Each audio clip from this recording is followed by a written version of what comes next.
నేనేం తప్పు చేశాను, నేను ఎవరికి ద్రోహం చేశాను, నాకు ఇలా ఏర్పడుతూ ఉంది అని బాధపడుతూ ఉంది. అలా బాధపడుతున్న సమయమున ఒక దినాన ఆమె చర్చికి వెళ్ళి పాస్టర్ గారి దగ్గరికి వెళ్ళి చెప్పింది, అయ్యా ఇలా జరిగింది, కాలు తీసేయాలంట, ఇలా అంటున్నారు అంటే, సరే అమ్మా ధైర్యంగా ఉండు, మన దేవుడు ఏదైనా చేయగలిగిన సమర్థుడు ఆయన, మన దేవుడికి అసాధ్యమైనది ఏమీ లేదు. మన దేవుడు యేసుక్రీస్తు వారు ఆకాశమును భూమిని సమస్తమును కలగజేసిన దేవుడు, ఏదైనా సమస్తం చేయగలడు. కానీ నువ్వు ధైర్యంగా ఉండంటే, ఈ మాట వినగానే ఆమె గుండెంత ధైర్యం వచ్చింది. మొత్తం ఇంటికి వెళ్ళిపోయింది, ప్రార్థన చేస్తూ నడవలేకపోతా ఉంది. ఇంకా డాక్టర్స్ అన్నారు, అయ్యా 2 రోజులలో మీ భార్యకు ఆపరేషన్ చేయాలి, తీసుకురండి అన్నారు. ఆమె ఆ రాత్రి ఏం చేసిందంటే దేవునిలో మొరపెడుతూ సంఘమంతా చెప్పింది, 2 రోజులలో చేయబోతున్నారు, దయచేసి నా కోసం ప్రార్థన చేయని చెప్పగానే అలా సంఘమంతా కన్నీరు గార్చి ప్రజలందరూ, దేవుని చర్చికి వచ్చిన బిడ్డలందరూ, ఆమె బాధ నా బాధ కాదా, ఆమె కష్టం నా కష్టం కాదా, కాబట్టి నేను ఆ రిబ్కా కోసము ఉపవాసం ఉండాలని ఆ రోజు రాత్రిపూట ఆ సంఘము కూడా ఉపవాసం ఉంది, ప్రార్థన చేస్తూ ఉంది. మరుసటి రోజు తీసుకెళ్ళిపోతారు, టెస్టులు చేసి సరిగా ఉందా లేదా అని టెస్టులు చేసి మరుసటి రోజు తీసుకెళ్ళిపోవాలి. కానీ ఏం జరుగుతుందంటే, ఆ రాత్రి అయిపోయింది, ఉదయకాలమున హాస్పిటల్ తీసుకెళ్లారు, హాస్పిటల్లో టెస్టులు చేశారు, టెస్టులు చేసి రిపోర్ట్ పట్టుకొని ఇలా వచ్చాడు వాళ్ళ భర్త దగ్గరికి డాక్టర్. ఇలా రిపోర్ట్ పట్టుకొని డాక్టర్ భర్త దగ్గరికి రాగానే ఆ భర్తకి ఇచ్చాడు రిపోర్టుని. ఈ రిపోర్టుని భర్తకు చూపించి, అయ్యా ఏం జరిగిందో చెప్పండి, నాకు అసలు ఏం జరిగిందో చెప్పండి, ఈరోజు కాలు తీసేయాలనుకున్నాం కదా, ఏంటి అర్థం కావట్లేదు, అసలు ఆమెలో ఉన్న చెడు లక్షణాలన్నీ తొలగిపోయినాయి, ఆమెలో కాలు తీయవలసినది ఏమీ లేదని చెప్పగానే ఆయన ఆశ్చర్యపోతా ఉన్నాడు. కాలు కట్ చేయాల్సింది, కాలు మొత్తం తీసేయాల్సింది, చిన్న గాయం వలన, చిన్న పురుగు కుట్టడం వలన, కానీ దేవుడు ఎంత అద్భుతంగా చేస్తూ వచ్చాడో చూడండి. Praise the Lord. దేవుని యొక్క కార్యాలు ఊహకందనివి. కీర్తన గ్రంథము 9వ అధ్యాయము 1వ వచనం చదవండి. రండి, యెహోవాను గూర్చి ఉత్సాహధ్వని చేదుము, మన రక్షణ దుర్గమును బట్టి సంతోషగానము చాలు. సంతోషగానము, ఇప్పటిదాకా మనం పాటలు పాడుతూ వచ్చాం, సంతోషంగా దేవుని స్తుతిస్తూ వచ్చాం, ఇప్పటివరకు సంతోషంగా దేవుని గణపరుస్తూ వచ్చామో. ఆ పాటలు పాడుతూ ఉంటే ఎంత మాధుర్యమో, ఆ పాటలో ఉన్న అర్థాన్ని తెలుసుకుంటే ఎంత అర్థంగా ఉంటుందో మనకి. అయితే పాటలో ఉన్న అర్థం తెలుసుకోకపోతే మాత్రమో చెవిటోడి ముందు తో అని ఊదినట్టే ఉంటుంది, ఏమర్థం కాదు.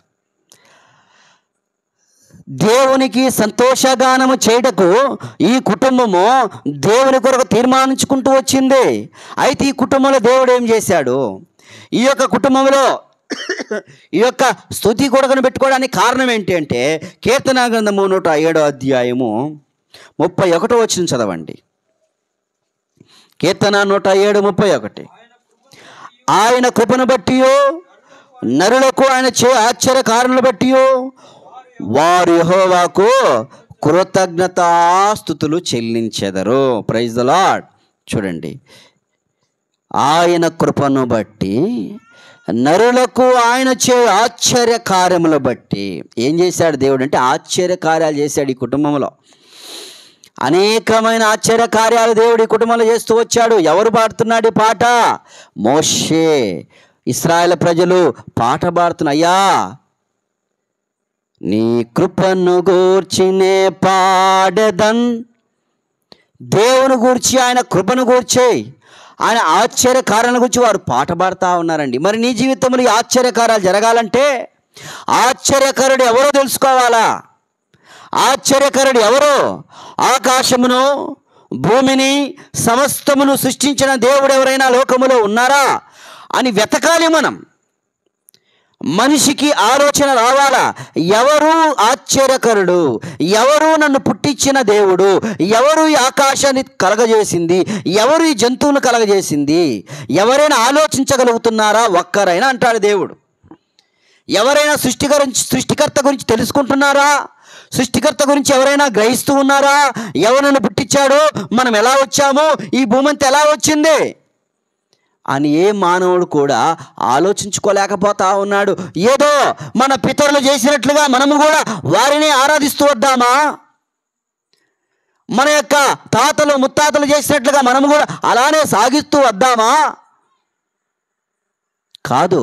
ఈ దినాల్లో మనం చూసినప్పుడు ఒకప్పుడు పిల్లలకు చదువులు లేవు. ఉన్నాయా చదువులు? ఆడపిల్లలకు, అమ్మాయిలకు, అబ్బాయిలకు ఉన్నాయా? మనకున్నాయా? మన తరానికి వచ్చేసరికి చదువులు ఉన్నాయి. ఒక 50-60 సంవత్సరాల క్రితం చదువులు ఉన్నాయంటే లేవు. అప్పుడు అనుకునేవాళ్ళు, ఎందుకురా చదువులు? చదువులు ఎవరికి? ఎక్కడో పౌరోహిత్యం చేసే వాళ్ళకి చదువులు, వాళ్ళకే. కానీ ఎప్పుడు ఈ భారతదేశంలోనికి క్రైస్తవులైన మిషనరీలు వచ్చారో అప్పుడు ప్రజలందరికీ చదువునిచ్చారు. వారు అబ్బాయిలు చదవాలా. మరి వీళ్ళంటా వెళ్ళి పాపము ప్రతి ఇంటికి వెళ్ళిపోయమ్మా, నీ పిల్లోని పంపించమ్మా, చదువు చెబుతాము. చదువా?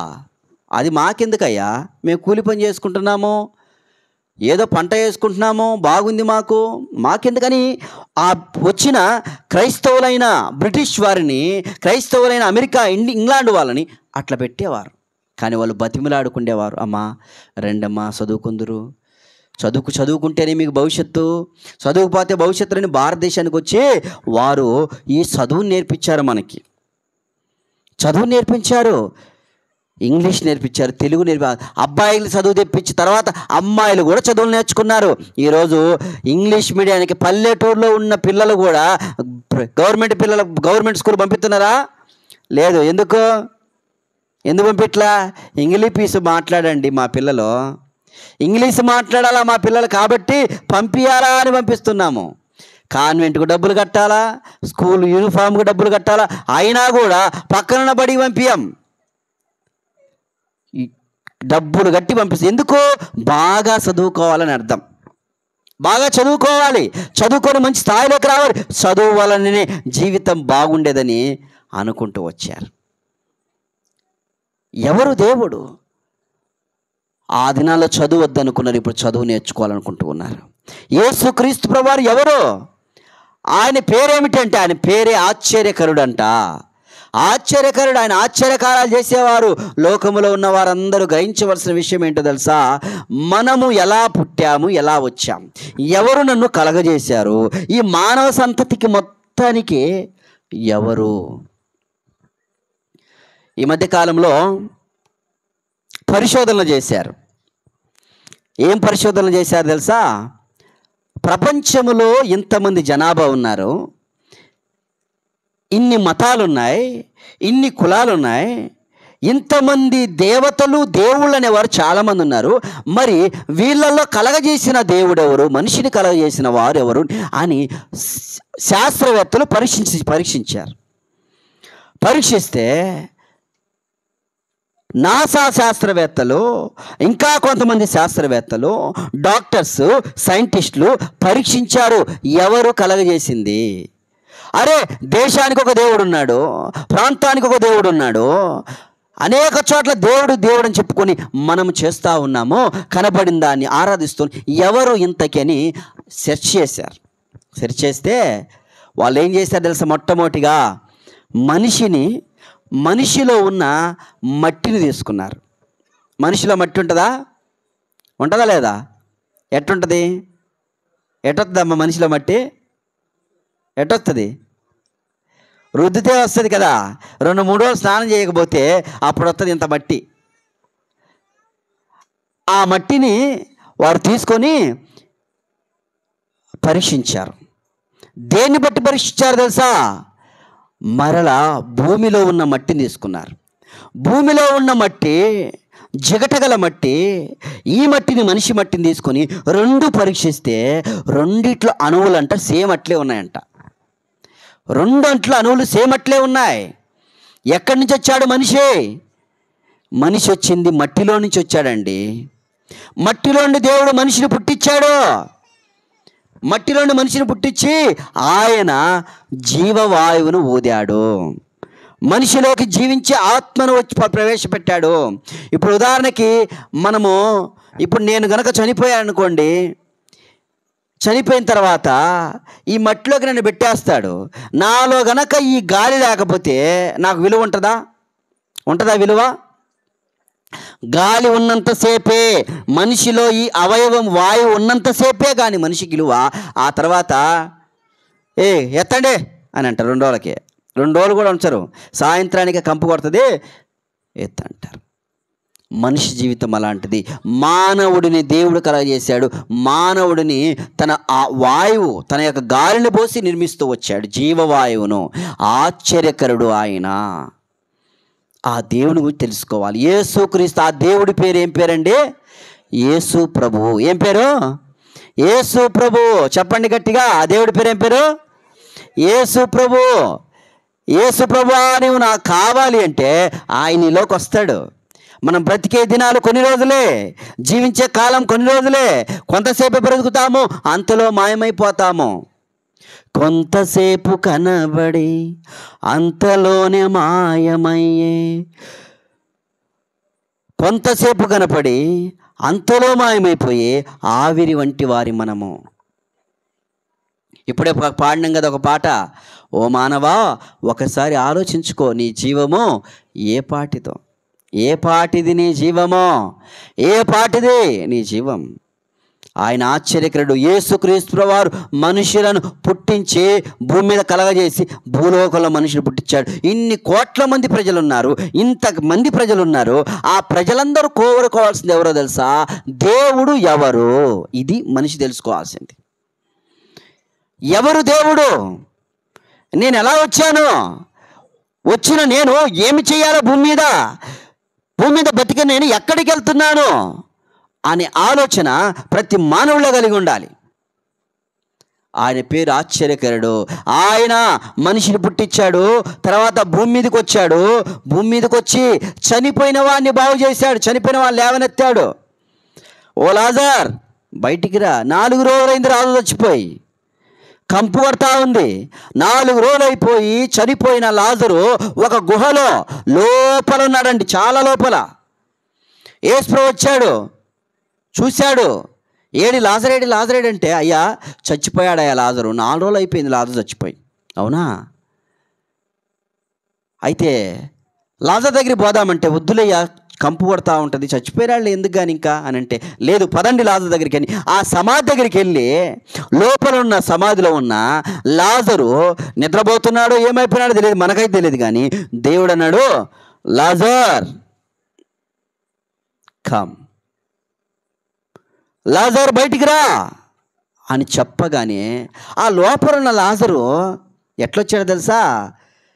కట్లెట్టున్నాయి, ఇట్లా కట్టుకుంటుకున్న వ్యక్తి అట్నే వచ్చాడు. లోపల నుంచి గంటలేసేస్తారు. మొత్తం మనలాగా తీసుకుపోయి పెట్టెల్లో పెట్టడమో కాల్చడమో చేయరు వాళ్ళు. ఎలా కట్టేశారు అట్లే కట్టేస్తారు. అట్లే కట్టేసుకొని పట్టుకొని ఒక చిన్న పెట్టెలను తీసుకుపోయి అక్కడ పెట్టేస్తారు. ఇట్లా ఉన్న వ్యక్తి ఇట్టనే వస్తున్నాడు. ఇట్లా రాగానే అక్కడ ఉన్న వాళ్ళు వామోదయములేశారు. వాళ్ళందరూ ఒకేసారి ఉక్కిరిపోయిపోయారు. ఏంది ఈ దెయ్యమేంది మా మీదకి బయటకు వస్తూ ఉంది, మమ్మల్ని పీక తినడానికి వస్తున్నాడు అనుకొని దూరంగా పారిపోయారు. కానీ యేసు ప్రభు చూసి లాజర్ రా అని పిలిచాడు. లోపల ఉన్న లాజరు 4 రోజులు చెప్పిన లాజరు లేవనెత్తాడు అని యేసు ప్రభు గొప్పతనం. చనిపోయిన వాడిని లేవనెత్తాడు ఆయన. చరిత్రలో చచ్చిపోయిన వారిని లేవనెత్తిన వారు ఎవరు లేరు. యేసుక్రీస్తు, ఆయన పేరు ఆశ్చర్యకరుడు.